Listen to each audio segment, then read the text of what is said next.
Okay, you've seen me as a masculine ruler. Now see me as a powerful empress. And they said, here is my husband. Here I am woman, hear me roar. That's what Elagabalus said in 222. Elagabalus was married to 3 different women from the age of 14 to 18 and 1 man. Hello, and thank you for joining me. It's Brandi's world. Today, we are talking about a transgender empress. I'll tell you the story of Elagabalus, Empress of the Roman Empire. There have been transgender people in societies as long as societies have been viewing the concept of gender as binary. As long as you're going to have that concept in binary terms, there are going to be transgender people, because not everybody fits into a gender assigned box, and not everybody belongs in the box assigned to them at birth. From 218 to 222, Empress Elagabalus ruled the Empire of Rome, and she was a trans woman and announced it publicly. That is quite amazing. There are coins of this person. There's a history of this trans person ruling. That's remarkable.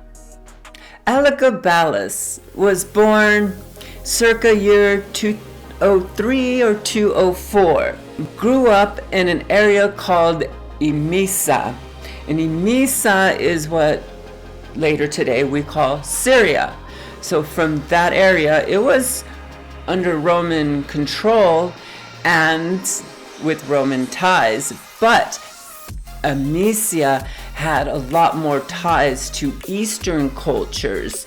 And so the gods they worshipped there were different than the gods worshipped in Rome.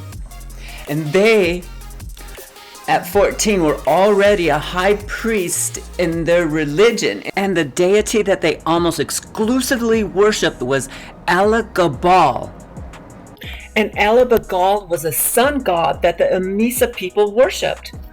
And before them, the same god was worshipped by Canaanite tribes. So this sun god goes back many thousands of years, but was not in the pantheon of the Roman deities, the Roman gods. So when they stepped into power, they replaced Jupiter, one of the main gods in the Roman pantheon of gods. They replaced it with Elagabalus and worshipped Elagabalus and had sacrifices to Elagabalus and encouraged all the people in the Roman Empire to do the same.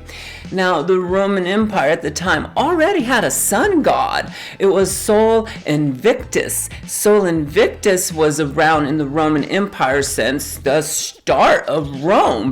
So think how big this was. This new emperor steps in and replaced one of the main gods, Jupiter, with one of their own gods and said, here's another sun god, but this sun god is above all the other gods, and in fact I'm the high priest of it. Things didn't go great for this new ruler of Rome when they step in and start really shaking up the religion of everyone in the area. Elagabalus stepped into power at 14 and right away not only disrupted the religious status quo of the time, but also disrupted the way they ran the Senate, installed an all-female section of the Senate in Rome. I think that was the first time that ever happened there. Well, of course, the mother and grandmother, they were prominently featured in this women's Senate of Rome. They were a teenager, right? And they were into a lot of the sports at the time. At the time, the chariot races would have been the top draw in Rome. You're going to the Colosseum on a weekend after work, you're going to see some chariot races. That was their American football, their NASCAR, they're all gladiators, all of that rolled into one. That would have been the big draw for entertainment for the people. It's not like they had cable TV or podcasts back then. They were going for live entertainment. And the players there would have been socially famous among the people. Some of the top athletes and some of the top artists, and these people had never run government before. Suddenly, they were pushed into government. Hey, I like you athletes. Let's run a government together. And so, unqualified people into government positions simply because you wanted to hang out with them, loved to party. In the 4 years it was in charge, ruled the empire, there were no wars, did not declare war on anyone, saved lots of money by not going to war, and a lot of the money that they spent were going to rebuild a lot of the Colosseums in public entertainment places.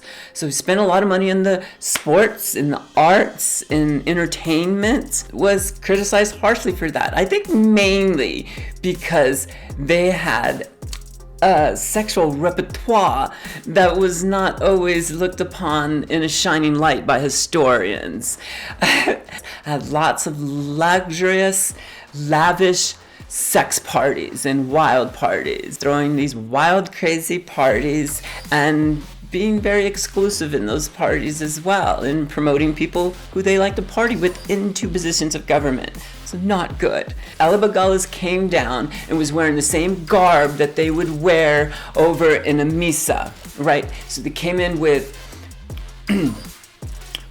draped in gold and purple, wearing crowns, wearing just luxurious jewels everywhere. They would drape their body with and their hair, and they were just decked themselves out, and that was part of their culture. And they were also expressing a lot of their gender identity. They were expressing the gender fluidity that they lived in their short life. So I think that was kind of fascinating too, where the historians just thought they just have to ignore the garb of this weird othered ruler.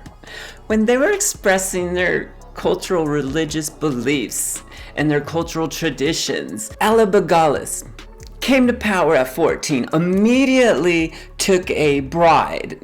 I don't know how socially pressured they were, how pressured they were by the family members who were holding them in power, but they took a bride, and then a second bride, and then a third bride, and then later a husband.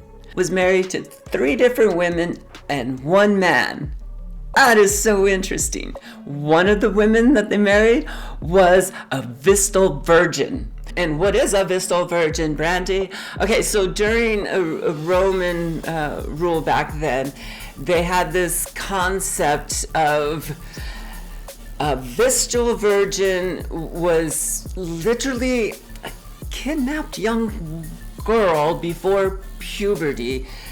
And they even had this ceremony for Vestal virgins where the emperor or whoever, the top person in charge of procuring the young girls who become Vestal virgins.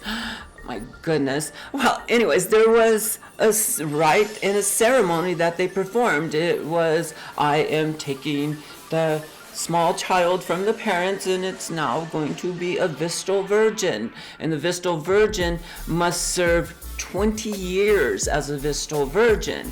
And during that time, they are not to have sex. If they were to have sex, they were punished by not a bloody death, no. It was a sophisticated death that they were punished to. They were buried alive.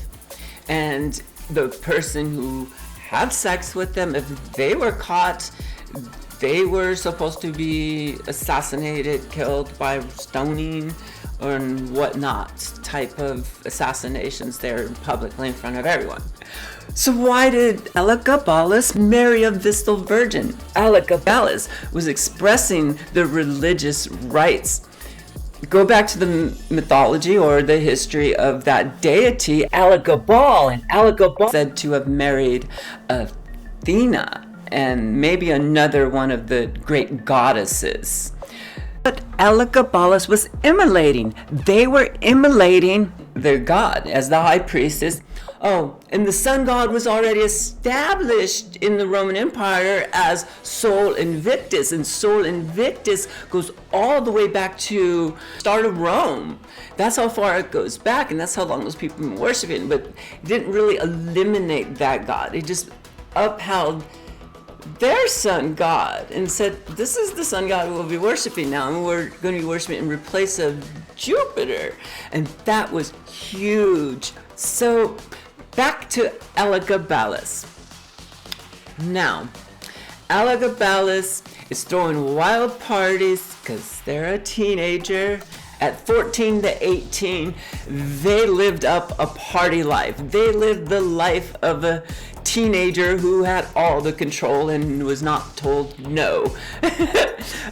Think of a teenager that had carte blanche control of whatever they wanted. They were kind of a dick at times.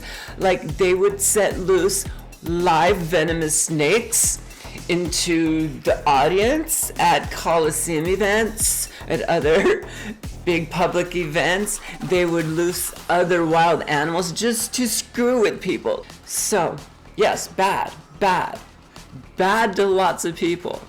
But also was discredited for spending and wasting lots of money. So, very interesting. 3 women, one of them a Vestal virgin, the other 2 were members of nobility, high ups in society, so to speak.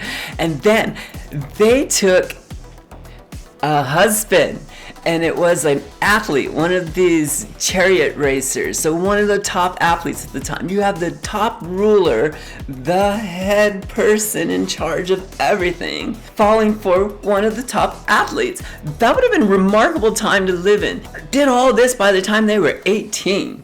Changed the way people were worshiping in the Roman Empire, introduced a new deity, fixed up all of the sports arenas, put all kinds of athletes and artists in charge of government, put women in charge of the Senate, and they were called a horrible ruler because they were othered. Because the historians and the senators around them didn't like the way they dressed, didn't like the way they expressed their sexuality, and didn't like the way they expressed their gender identity. And for expressing their gender identity, expressing their religious beliefs, they were shunned, and ultimately they were assassinated. Not only did they marry a dude, they married one of the top athletes, one of the top chariot athletes of the time. So it was like top power couple was a trans couple. Whoa, that's pretty cool. Think about it. In Rome was one of the largest cities on the planet at the time, and also declaring, yo, I'm marrying this dude, this hot athlete over here, and he's going to be part of the whole royal court thing, the emperor with me. In fact, don't even call me Lord Elagabalus, call me Lady Elagabalus, and that is my husband. Elagabalus was married to 3 different women from the age of 14 to 18 and 1 man. That's a lot of marriage. They got around. They had a good time. They lived life as a teenager. Cruel ruler at times? Sure. Great ruler? Who knows? Horrible ruler? I don't really know what they did that was that horrible. I couldn't really find out, besides them being very open with their sexuality and being very open with their gender identity and their gender fluidity and their transition. Because they were also bending a lot of those gender stereotypes when they stepped into the Roman Empire. They were bending how we looked at gender in the Senate. They said, we're going to have a women's section of the Senate. We're going to have a whole section where just the women are in control. That's what they brought into the Roman Empire as well. They shook up what they thought about as gender. And I was like, that's interesting. They made them really think about gender. They're like, okay, you've seen me as a masculine ruler. Now see me as a powerful empress. And they said, here is my husband. Here I am woman, hear me roar. That's what Elagabalus said in 222. Also in 222, Elagabalus was assassinated. So hundreds of years before us right now in the United States complaining about, oh, trans people are a new thing, and this is this radical idea of being trans. Where is this coming from? It must have just started in 2020. I literally have heard people say that. Trans people have been with us as long as we have been making gender binary. Elagabalus said, yo, you signed me box A in our society here, and guess what? It doesn't fit me. I'm woman, hear me roar. My sexuality is on a spectrum as well. I can be both attracted to one end of femininity and the other end of masculinity.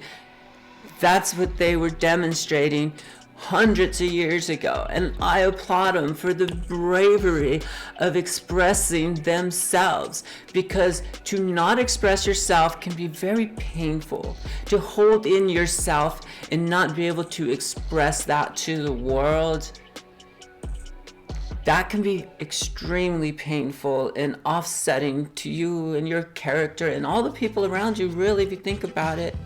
Wouldn't you want the loved ones around you to express who they are? Don't you want to know inside who that person is and connect and love with the inside concept of that person, who they really are, how they see themselves?